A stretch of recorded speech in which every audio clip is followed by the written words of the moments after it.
Now, it seems most things these days are made in China, but there are a few Maori businesses turning the tide. Jodi Ihaka takes us to meet Maori business people succeeding in the shopping mecca of Shanghai.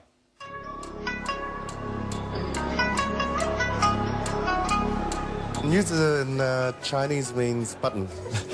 It literally means button in Chinese, but it's the phonetic translation or sound of New Zealand, which is New Zealand in Chinese.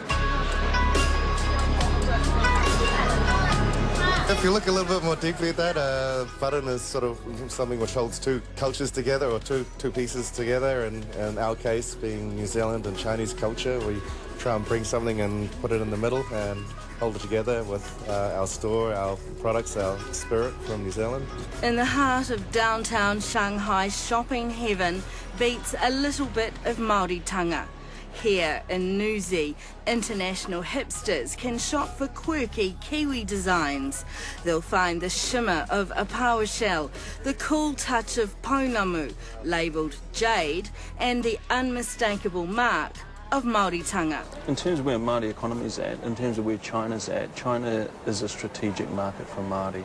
A market that's not entirely unfamiliar for this kahungunu kaitahu businessman.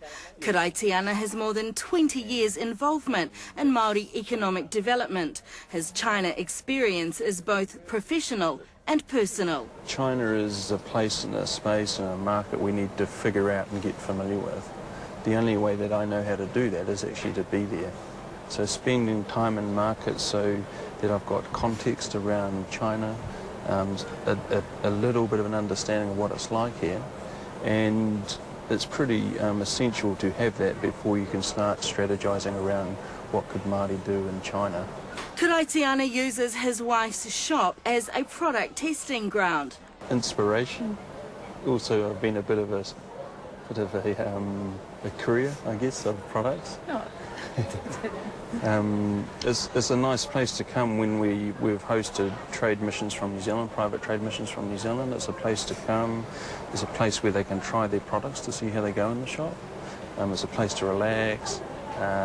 It's always good to drop in and find friendly people that can show you around or direct you around. So I guess I've been a connector. Bobby and her brother James took 6 years to turn a trinket trading post into a thriving slice of Kiwiana heaven. It's really got to be different, unique, but bring stuff from New Zealand, you know, which is kind of a stupid, crazy idea. People are like, why would you bring things from New Zealand to here? It's much cheaper to do it the other way around.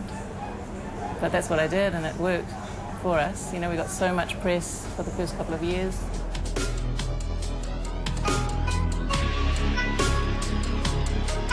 Shane Murray is a massive Maori success story. This is where we actually design and make our costumes. I'm in entertainment, so basically what I do is I put shows on in nightclubs all around China. Two of our Spanish partners that we just signed a joint venture with that actually made this puppet here. We're having sort of like many of the ministers of New Zealand coming through. This is what's great about living here. You get to sort of like rub shoulders with all the big knobs, which you'd never probably do if you're living in New Zealand.